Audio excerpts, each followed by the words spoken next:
Oke, baik, terima kasih ya rekan-rekan sudah bergabung sore hari ini. Selamat tahun baru ya, semoga tahun ini lebih baik ya dari tahun yang lalu ya. Oke, baik, di awal tahun baru ini setelah kita libur 2 minggu, kita ketemu lagi perkuliahan kita seperti biasa ya gitu ya. Kita akan memulai perkuliahan kita untuk pertemuan kita yang ke-12 ya. Jadi kalau di study tadi saya itu sudah memasukkan tugas ya di minggu ini, karena sebenarnya ini baru masuk udah langsung tugas gitu ya. Sebenarnya tugas saya itu sebenarnya saya rencanakan waktu minggu sebelum libur gitu ya, tapi ternyata Anda libur 2 minggu gitu ya, jadi 2 minggu ya, jadi kita tunda tugasnya dan penugasan kita baru saya sampaikan di pertemuan kita yang ke-12 ini ya. Nah untuk memulai pengerjaan soal, jadi mungkin tadi Anda sudah buka itu ya, buka e-study. Saya nanti akan akan mengulas terlebih dahulu ya bagaimana cara Anda mengerjakan soal. Nanti setelah itu, setelah pertemuan ini nanti Anda kerjakan soalnya, baru nanti dikumpulkan melalui e-study ya. Jadi kebetulan juga di tahun 2025 ini mungkin Anda juga sudah mendengar ya bahwa ada kenaikan PPN ya untuk pajak barang untuk kategori barang mewah. Jadi memang kebetulan juga gitu ya. Jadi memang kebetulan juga topik pembahasan kita kebetulan juga bersamaan juga dengan kenaikan tarif PPN ya gitu. Yang kemarin itu waktu pas di akhir tahun 2024 itu perdebatan gitu akan naik atau tidak gitu ya, kemudian barang-barang apa saja sih yang nanti akan terkena kenaikan PPN gitu, sehingga pada di akhir tahun kita juga sama-sama tahu bahwa yang namanya kenaikan PPN sebesar 12% itu hanya untuk barang mewah saja ya gitu ya. Dan Anda juga sudah mempelajari yang namanya kategori barang mewah itu seperti apa ya gitu ya. Jadi Anda tidak perlu risau gitu ya akan kenaikan akan kenaikan PPN yang 12% ini, karena PPN yang 12% ini baru diberlakukan untuk kategori barang mewah ya, seperti itu. Nah, oke. Jadi nanti di soal yang akan saya berikan itu saya sudah melakukan penyesuaian tarif ya untuk PPN untuk barang mewah ya. Jadi nanti di beberapa soal mungkin nanti ada lihat kok yang ini 11, kok yang ini 12 gitu ya. Nah, itu saya berlakukan sesuai dengan ketentuan yang berlaku saat ini ya gitu ya. Seperti itu. Ya memang sekarang jadi agak ribet gitu ya, karena kalau pas lagi pas barang mewah berarti saya harus kasih tarif yang 12%. Kalau yang untuk barang-barang yang tidak terkategori barang mewah berarti saya masih menggunakan tarif yang 11% ya, seperti itu. Oke, nah sekarang saya mau bahas dulu ya. Jadi tadi saya itu sudah saya baru membuat soalnya tadi sore ini. Jadi kemudian saya akan bahas dulu gitu ya tahap-tahap gitu ya, atau misalnya tahap-tahap bagaimana Anda nanti akan mengerjakan soalnya ya, seperti itu. Oke, sebentar ya.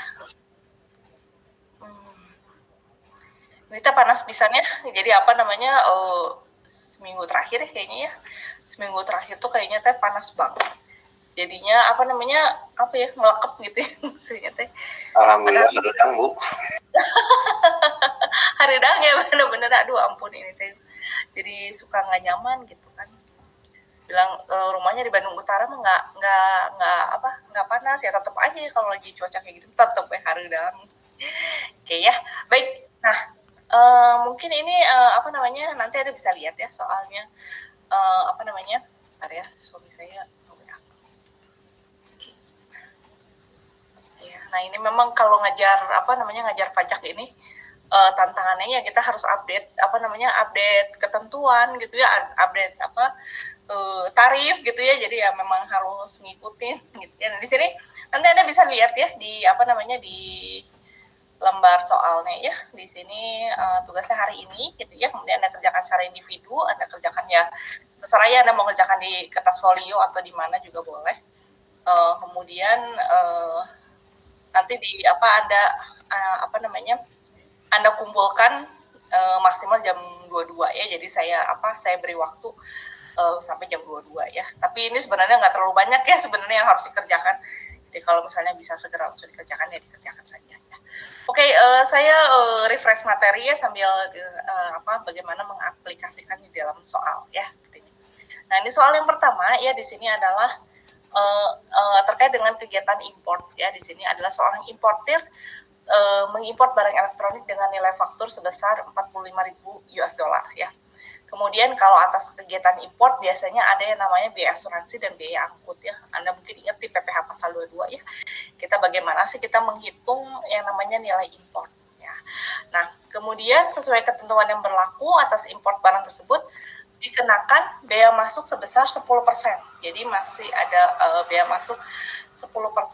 Kemudian ada juga nanti pemberlakuan PPN sebesar 11% dan dari nilai impor. Nah, kebetulan di sini dikatakan bahwa kurs yang berlaku saat itu adalah 15.750.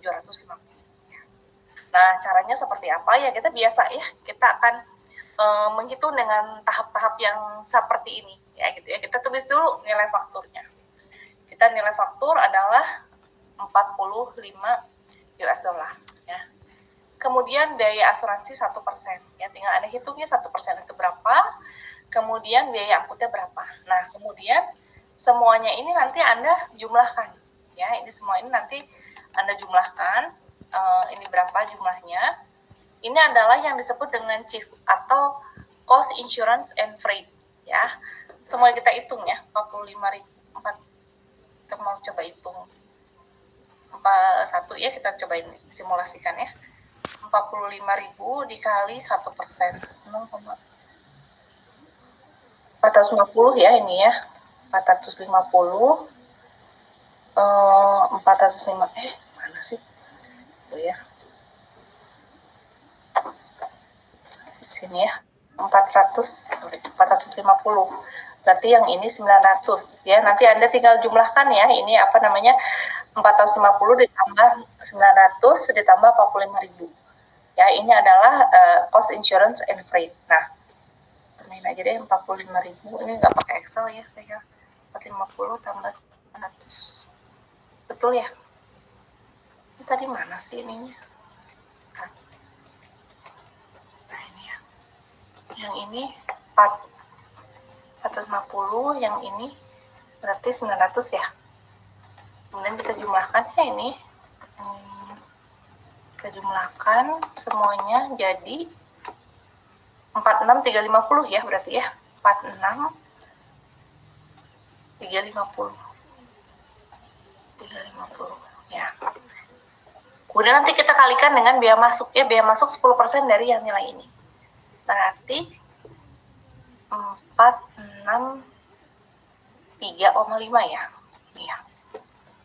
Gitu ya berarti ya.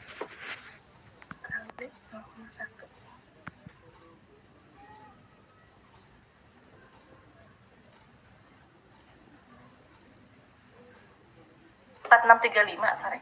4635 ya. 4.635 ya. Terus kita tambahin semua. 4635 tambah 46350. 50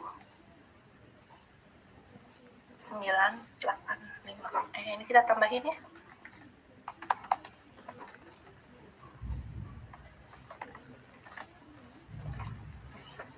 Nah, kemudian jadi nanti kalau ada soal yang seperti ini kita akan hitung bertahap ya. Jadi kita hitung dulu nilai fakturnya berapa gitu ya.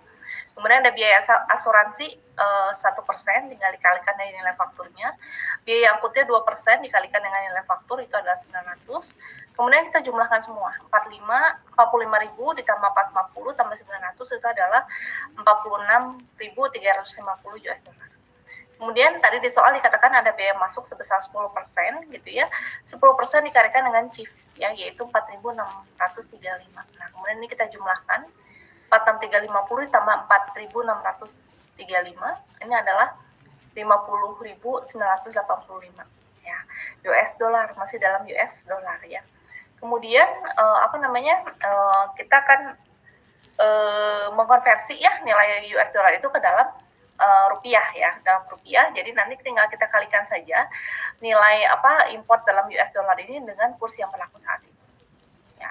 Jadi tinggal ini dikalikan dengan ini. Nah, itu adalah nilai import dalam rupiah. Nah, PPN yang dikenakan adalah 11% dikalikan tadi ini ya, nilai import yang sudah di dalam rupiah.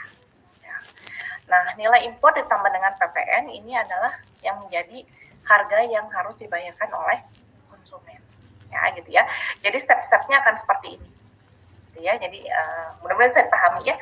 Nanti Anda coba bagaimana mengerjakannya. Jadi nanti harga barang yang untuk konsumen adalah penjumlahan nilai import dalam rupiah ditambah dengan yang namanya PPN ini. Ini adalah harga yang harus dibayar oleh konsumen. Ya, gitu ya. Jadi kita konversikan dulu ke dalam rupiah. Nah, kita kalikan dengan PPN yang 11%. Ya, kalau misalnya nanti Anda mulai mengalihkan boleh nggak sih Bu kalau misalnya nilai fakturnya langsung dikonversikan ke dalam rupiah juga nggak apa-apa sih ya gitu ya. Cuma nanti akhirnya angkanya banyak nol-nolnya gitu ya, jadi ini lebih mudah sih. Kita menghitungnya dulu nilai importnya masih dalam US dollar gitu ya. Kemudian nanti baru setelah dapat hasilnya baru kita konversikan ke dalam rupiah ya gitu ya. Nah, ini adalah harga barang untuk konsumen adalah penjumlahan dari nilai import gitu ya, ditambah dengan PPN yang 11%. Ya, gitu ya. Itu soal yang pertama. Bisa diikuti? Mau di screenshot dulu? Atau mau di... Siap, bisa Bu. Bisa Bu. Oke ya, lanjut nomor 2 ya. Nomor 2 ini ada terkait PPN juga ya, gitu ya. Di sini ada penyerahan barang gitu ya. Di mana barang yang diserahkan itu harganya sudah termasuk PPN ya. Di sini dikatakan PPN-nya itu adalah 11% ya. Nah, kita sebelum menghitung PPN-nya, kita harus hitung dulu DPP-nya ya, atau dasar pengenaan pajaknya. Nah, ini adalah kalau Anda masih ingat ya, 100 dikali dengan 111 gitu ya. 111 ini adalah 111-nya angkanya dari 100% dikali dengan ditambah dengan 11% ya. Jadi kita pengen tahu sih nilai ini itu nilai dasarnya itu berapa gitu ya. Nah, ini tinggal kita kalikan saja 100 dibagi 111 dikalikan dengan 36 907 500. Ada yang tolong bantu hitung ini jadi berapa ya nilainya? 100 dibagi 111. Pakai kacamata harudang, kita pakai kacamata nggak kebaca, ya gitu deh. Oke. 100 dibagi 111 dikali 36 907 500. Salah. 100 dibagi 111 dikali 33 250. 33 250 ya? 33 250. Oke, nah ini adalah dasar pengenaan pajak. Yang ditanyakan adalah berapa PPN-nya. PPN-nya di sini dikatakan 11% ya, jadi tinggal kita kalikan saja 11%. 3.650.000. Dikalikan dengan 33.250. Berapa? 3.657.500 rupiah Ibu. 3675 berapa? 657 Ibu, punten. 657 500 Ibu. 500. Ya. Oke, ini ya. Jadi jawabannya cuma gitu. Oke, bisa diikuti? Oke ya, bisa ya? Bisa Ibu, puji Tuhan. Oke, sip. Nah, nanti ini ada nomor 2-nya ada poin A, B, C juga sama ya. Kalau yang B juga sama ya, nanti kita hitung dulu DPP-nya dengan cara yang seperti ini ya. 100 dibagi 111 dikalikan dengan nilainya. Kemudian baru setelah itu kita kalikan dengan 11% ya. DPP-nya kita kalikan dengan 11%. Nah, kalau yang ini kan nggak ada kata-kata sudah termasuk PPN, maka kita langsung aja ngitungnya. Kalau yang ini mah PPN-nya adalah 11%. 11%. Jadi sama dengan ini aja 11% dikali dengan 3.800.000. Karena ini nggak ada kata-katanya, jadi DPP-nya ya DPP-nya ya 3.800.000 itu. Ya, jadi nggak usah 418.000 Ibu. 418.000 ini ya. Siap. Nah, ini kalau DPP-nya kan berarti sama dengan ini ya. Dengan 3.800.000 ya. Ini ya. Oke. Ini adalah poin yang nomor 2 ya. Nomor 3 kalau nomor 3 seperti ini ya. Ini soal yang ada PPNBM-nya ya. Gini ya, di sini kalau yang ada PPNBM-nya sini adalah tarif PPN-nya berbeda ya. Saya memberikan contoh soal untuk terkait dengan barang mewah ya. Di sini seorang pengusaha membeli sebuah apartemen mewah ya. Jadi apartemen ini sudah termasuk yang namanya barang mewah ya. Nilainya adalah 32 miliar. Kemudian pembelian apartemen itu terkena tarif PPN 12% dan PPN BM sebesar 20% ya. Berapa konsumen harus membayar apartemen tersebut? Tinggal kita kalikan saja ya. Ini adalah 32 miliar.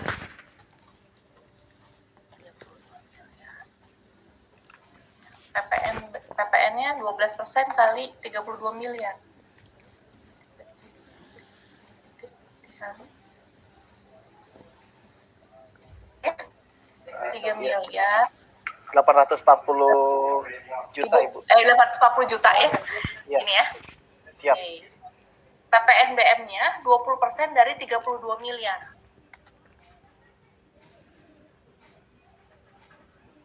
6,4 miliar. M. 6,4 M. 6 miliar 400 juta. ya, 400 juta ya. Nah, Siap Ibu. ini adalah harga yang harus dibayar oleh konsumen. Semuanya kita jumahin. 32 ini tambah ini berapa jumlahnya? 32 tambah 3840 tambah 6.400. 42 miliar ya. 42 miliar 240. Ya gitu ya. Jadi ini adalah harga jual yang harus dibayar adalah sebesar 42 miliar 240 juta rupiah ya. Ya itu nomor 3 ya. Nomor berikutnya sama aja ya, kita hitung DPP-nya berapa. Di sini kebetulan jumlahnya ada 6 gitu ya, berarti kita harus ngitung DPP-nya 6 dikali dengan harga satuannya ya. PPN-nya 11% ya, karena dia bukan termasuk barang mewah. Kalau yang ini termasuk barang mewah, jadi tarif PPN-nya adalah 12% gitu ya. Kebetulan ini PPN BM-nya dikenakan 75%. Ya, nanti dengan cara yang sama seperti ini kita akan bisa tahu berapa harga yang harus dibayar oleh konsumen. Nah, nomor 6 yang terakhir ini terkait dengan import barang mewah ya. Di sini adalah ada import mobil ya gitu ya, di mana PT Cakrawala Mobil mengimpor barang kena pajak tergolong mewah. Nilai importnya adalah 62.000 US dollar. Nah, kemudian ada biaya asuransi dan biaya angkut, ini masing-masing 3% dan 2%. Ya, nanti ini berarti dijumlahkan dulu menjadi yang namanya CIF tadi ya, cost insurance and freight ya. Kemudian ada juga bea masuk ya gitu ya. Bea masuk di sini tetapkan adalah 7,5% gitu ya. Kemudian itu menjadi yang namanya nilai import ya. Jadi habis dari dapat CIF, ada bea masuk, ini adalah nilai import. Udah dapat nilai import, kita konversikan dulu ke dalam rupiah ya gitu ya. Jadi setelah kita konversikan dulu ke dalam rupiah, baru kita hitung PPN-nya sama PPN ya, seperti itu. Nah, ini adalah kurs yang berlaku yaitu 16.200 ya. Tapi step-stepnya kayak gitu ya. Jadi step-stepnya biasanya kita mulai dari nilai faktur, kemudian biaya dikeluarkan gitu ya, sampai keluar ada yang namanya nilai import. Nah, nilai importnya itu biasanya baru kita konversikan dulu ke dalam rupiah. Setelah dikonversikan dalam rupiah, baru kita kalikan dengan PPN dan PPN BM. Ya, itu semuanya itu kalau kita jumlahkan, itu semua adalah harga yang harus dibayar oleh konsumen. Ya, seperti itu. Oke, ya. Soalnya sedikit ya, cuma 6. Jadi nanti Anda kerjakan saja ya, ini hanya untuk latihan ya, untuk memahami materi yang sudah saya sampaikan gitu ya di di beberapa minggu yang lalu gitu. Kemudian ini juga kita akan lihat ya bahwa yang namanya penerapan PPN BM itu ya, yang sekarang PPN untuk barang mewah itu sekarang ditetapkan 12% hanya untuk kategori barang mewah saja ya. Jadi untuk misalnya kita tidak ada kenaikan harga akibat PPN untuk pembelian barang-barang seperti kalau kita beli sampo, beli laptop juga kayaknya nggak masuk ya, karena bukan untuk handphone juga ya gitu, juga dia tidak ada kenaikan untuk yang namanya PPNBM ya. Kemarin juga PPN ya, karena dia bukan termasuk berangkat.